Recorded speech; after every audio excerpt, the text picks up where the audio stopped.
पत्रकार बंधूंनो, ओबीसी बहुजन पार्टीची स्थापना ही ओबीसीच्या आरक्षणाच्या लढ्यातून तिचा जन्म झालेला आहे आणि या ओबीसीच्या आरक्षणाचं संरक्षण हे मतपेटीच्या माध्यमातून करण्यासाठी हा पक्ष जो आहे हा पक्ष कटिबद्ध आहे।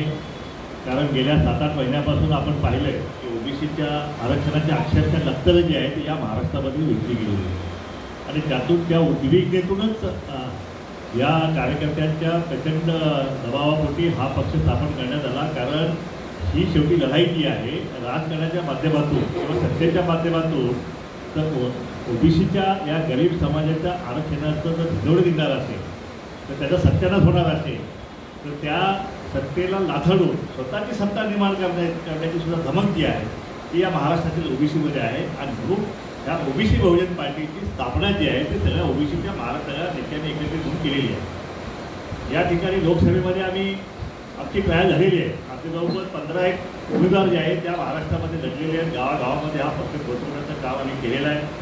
आता विधानसभेसाठी तयारी जी आहे ती करण्यासाठी आमची पक्षाची जी कार्यकारिणी जी आहे राज्यकारिणी बैठक आमची पार पडली। या बैठकीमध्ये अतिशय महत्त्वपूर्ण निर्णय जे आहेत ते आमच्या सगळ्या नेत्यांनी एकमतानं सहमतीनं आम्ही घेतलेला आहे।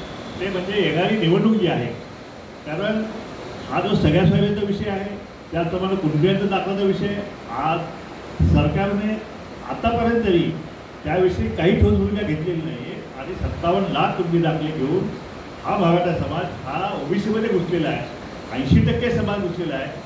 हे धडाके धडधडीत सगळ्यांच्या डोळा जगत असं वक्तव्य करत आहे आणि 20% सगळ्या सोयीचा DRR पण घुसल्याशिवाय राहणार नाही असेही ते बोलत आहेत, पण सरकारकडून त्याच्याविषयी काही प्रतिक्रिया येत नाही।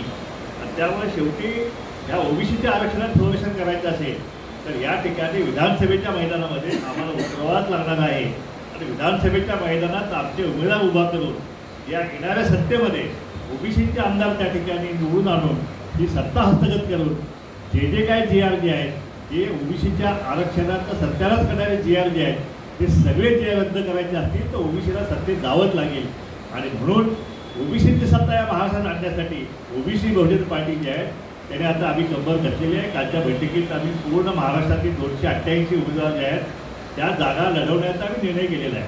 त्याच्यामध्ये भटकमुक्त असतील, बाराबोलदार असतील, आळूदार असतील, काही मायक्रो ओबीसी असतील आणि त्याचप्रमाणे मुस्लिम समाज असेल, अशा SC ST ह्या सगळ्या ज्या मागासवर्गीय जमाती आहेत त्या सगळ्यांना सोबत घेऊन ही निवडणूक लढवण्याचा आम्ही निर्णय केलेला आहे आणि त्याच्या संख्येच्या प्रमाणामध्ये तिकिटांचं वाटपसुद्धा जे आहे त्या प्रमाणात आम्ही करणार आहोत। त्यामुळे कुठल्याही समाजाला नाराजगीची पाळी त्या ठिकाणी येणार नाही।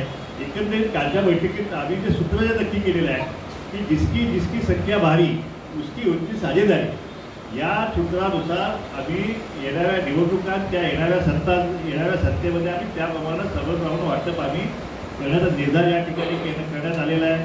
त्याप्रमाणे या काही पक्ष असे आहेत की काही आज सगळ्याचे विरोधी पक्ष असतील किंवा सत्ताधारी पक्ष असतील कुणी उघडपणे बोलायला तयार नाही आहे की मराठा समाजाला ओबीसीचं आरक्षण देऊ नये आणि म्हणून जे कोणी ओबीसीच्या उघडपणे बाजू घेतील की ओबीसीच्या आरक्षणाला धक्का न लागता या किंवा हा मराठा हा जो कुंडांचा जो विषय जो आहे किंवा सगळ्या सोयीचा GR आहे तो काढू नये आणि ओबीसीच्या आरक्षणाला धक्का लागता कामा नये अशी भूमिका देऊन कोण जर आमच्यासोबत चर्चेला तयार असतील तर ती